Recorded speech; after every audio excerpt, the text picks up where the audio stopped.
जाजिब मोइन भाई आए हैं। अच्छा। जाजिब भाई आप लाइव हैं, अली भाई से दो सवाल कर सकते हैं। तो पहला सवाल तो खाने के हवाले से है। वो ये कि हम ये चिकन मीट और ये सारा कुछ लेने जाते हैं तो यहाँ पर जो है मशीन स्लॉटर हलाल डिक्लेयर्ड है, लाइक उसके ऊपर फतवा है, हलाल स्टैंप लग के आता है एंड एवरीथिंग। और sometimes we don't know even के जो पीछे काम कर रहा है वो भी मुसलमान है या नहीं है, बट हमें तो उस पर ही चलना पड़ता है कि भाई हलाल सर्टिफाइड है। तो हैंड स्लॉटर है और मशीन स्लॉटर है। तो हम इसमें कहाँ तक जाएंगे सर्च करने, रिसर्च करने की, ये हमें कौन सा खाना है और कौन सा नहीं खाना। पहली तो बात मुझे ये बताइए, जो आप ये कह रहे हैं सर्टिफिकेट है हलाल मीट के लिए जिन उलमा ने दिया है मशीन स्लॉटर का, क्या वो मशीन स्लॉटर जो होता है उसमें तकबीर पढ़ने वाला इंसान होता है या कोई पीछे ऑडियो रिकॉर्डिंग चल रही होती है? ऑडियो रिकॉर्डिंग चल रही होती है। नहीं, वो तो हलाल नहीं है। पता नहीं किसने दिया है ये कौन सा आलिम दीन है जिसने इसको हलाल डिक्लेयर किया है। मेरे इल्म में तो हलाल मीट का ये क्राइटेरिया नहीं है कि इस तरह के मीट को भी किसी ने हलाल करार दिया हुआ है। वो ये तो उन बड़ी हैरान की बात आपने बताई है। उन लोग नहीं नहीं, यहाँ पर है, नॉर्थ अमेरिका में स्पेसिफिकली है, साउथ अमेरिका भले में। वो हो सकता है स्पेसिफिकली वहां हो, वैसे अमूमन जो हलाल मीट बोला जाता है ना जी, इसको हलाल मीट नहीं कहा जाता। वैसे धक्के से कोई इसका नाम हलाल मीट रख ले, अलग बात है। अमूमन ऑल ओवर द वर्ल्ड जब मुसलमान हलाल मीट की बात करते हैं तो वो जबिया की बात कर रहे होते हैं, वो मशीन स्लाटर वाला मसला नहीं होता। हाँ जी, उसकी वजह ये बताते हैं कि क्योंकि मुसलमान लोग ही कम हैं इस फील्ड में, पहले तो यहाँ पर मुसलमान ही कम है। तो ठीक है, आप फिर वो वाले स्लाटर लिया करें जो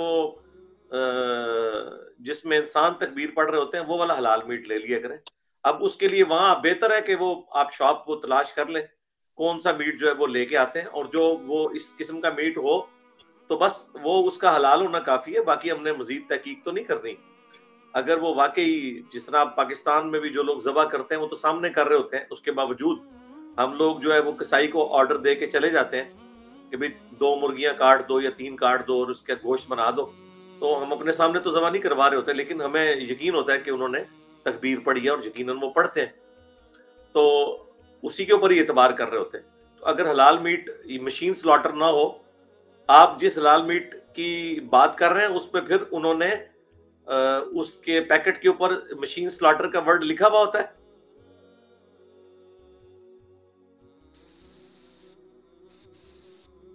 नहीं, उस पर नहीं लिखा होता। अच्छा, चले फिर वहां किसी से रब्ता करें कि कौन सा मशीन स्लॉटर है कौन सा दूसरे वाला है। तो वो मीट का हलाल होना जरूरी है जी, दूसरा मीट तो हलाल नहीं होगा। KFC मैकडोनल्ड्स ये आप लिखें और मेरा नाम लिखें तो मेरी वीडियो खुल जाएगी। इस हवाले से जो लोग प्ली लेते हैं मैंने उनकी बातों के जवाब भी दिए हैं। सेकंड क्वेश्चन कर लें। हाँ जी, सेकंड क्वेश्चन और इससे भी थोड़ा क्रिटिकल है। वो ये है कि यहाँ पर अब घर लेना है, गाड़ी लेनी है, कोई भी छोटी सी चीज लेनी है तो वो फाइनेंसिंग पे जाती है। मेरे आसपास जो मेरे कुछ अहले तशरीह दोस्त हैं आप मॉर्टगेज का पूछ रहे हैं ना भाई, इतनी लंबी बात करने की जरूरत ही नहीं है। हाँ, बिल्कुल मॉर्गेज का पूछ रहे हैं। हाँ, तो आप कह रहे हैं मैं 2018 से सुन रहा हूँ। 2018 से लेके आज तक मैंने कोई सैकड़ों दफा मॉर्टगेज का मसला डिस्कस कर लिया सर ये, और हाँ, आप पूछ रहे हैं। इसमें एक लाइन ऐड करनी है। मैं इसमें देख रहा था मेरे आसपास, मैंने शायद को बताया, मेरे आसपास जो दोस्त हैं मेरे ज्यादा अहले तशरीह हैं शुरू से। वो मैंने उनका एक सीस्तानी साहब का फतवा देखा, उसमें उन्होंने लिखा हुआ कि अगर आपकी नीयत नहीं है इंटरेस्ट पे करने की, एज लॉन्ग एज, तो आप वो ले सकते हैं। आप उसे पेनल्टी समझ के पे कर दें, या अगर आप इंटरेस्ट अकाउंट खुलवाने भी जाते हैं, सेविंग्स अकाउंट, आप ये नियत मत रखें कि आपने इंटरेस्ट अर्न करना है, वो आपको दे दें तो दे दें। नहीं नहीं, इस तरह नहीं होता मेरे भाई। मुझे नहीं पता सिस्तानी साहब ने फतवा दिया है या नहीं दिया, या कोई उनके फतवे को मिस कोट कर रहा है या आउट ऑफ कॉन्टेक्स्ट पेश कर रहा है। इस तरीके से अगर दीन को टेलर मेड आप करना शुरू कर देंगे फिर तो कोई एंड ही नहीं होगा इस चीज का। सूद इतना क्रिटिकल एक मसला है, जिस तरह अकीदे के अंदर तौहीद एक सेंसिटिव इशू है, इस तरह अमाल के अंदर रिज़्क़ हलाल का होना, और उसमें भी स्पेसिफिकली सूद के हवाले से तो हुर्मत कुरान में आई है ना। इसकी हुर्मत कोई अहादीस में तो नहीं आई हुई, कुरान में वाज़े आया है कि जो सूद खाने वाले हैं, अल्लाह और उसके रसूल अज़्ज़ा वजल्ला व सल्लल्लाहु अलैहि वसल्लम का ऐलान जंग है उनके खिलाफ ना।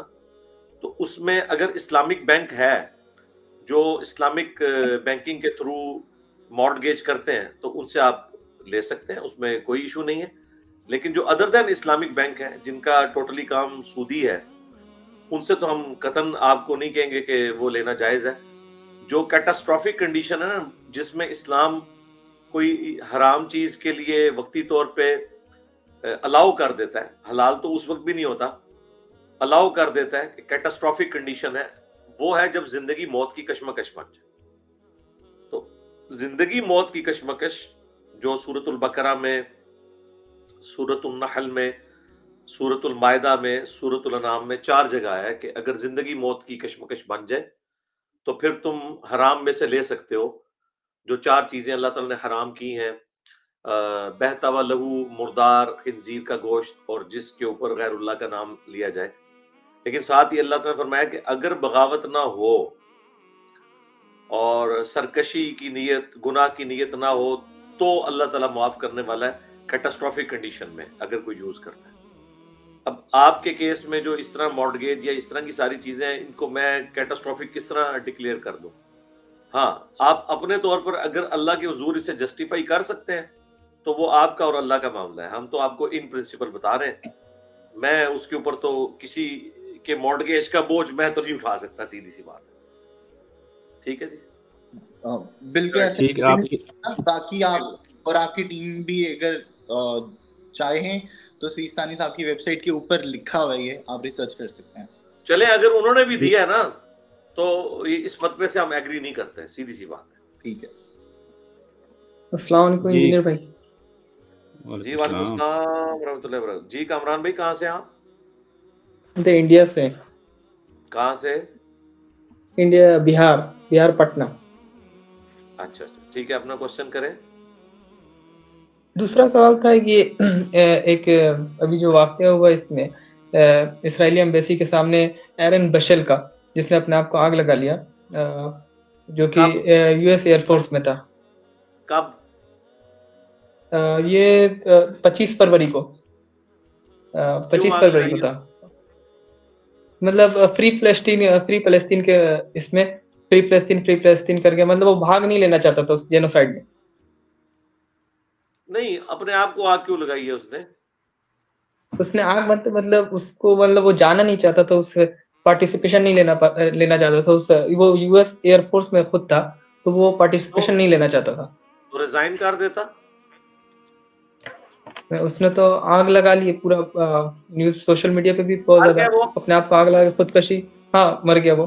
हाँ, तो वो हराम मौत मरा है जी, खुदकुशी है, इसमें तो कोई शक ही नहीं। दूसरी बात, इस्लाम ने तो ऐसी कोई बात नहीं की हुई है भाई। अगर उसने नहीं जाना था तो रिजाइन कर देता। सिंपैथी मतलब फोर्स, मिलिट्री है, हो सकता फोर्स करके, क्योंकि लास्ट टाइम फ्री पैलेस्टीन करके ही मतलब मरा, आग लगते हुए भी फ्री पैलेस्टीन कह रहे थे वो।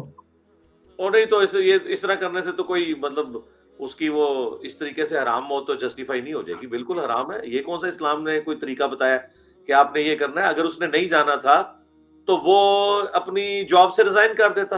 ज्यादा उसे जेल में डालना था ना उन्होंने, तो जेल में चला जाता और नारा मारता रहता जेल के अंदर भी। जब तक वो जेल में रहता, फ्री पैलेस्टाइन का नारा लगाता रहता, इस काज को जिंदा रखता। अपने आप को मार के उसने कौन सा अमेरिका का नुकसान कर लिया? एक मुसलमान ने अपने आप को खुदकुशी की मौत मारा है ना, तो अमेरिका नहीं, मुसलमान नहीं, वो मुसलमान नहीं है, मुसलमान नहीं, क्रिश्चियन है वो, मुसलमान नहीं है उसकी खुदकुशी की भाई, जब वो मुसलमान ही नहीं है।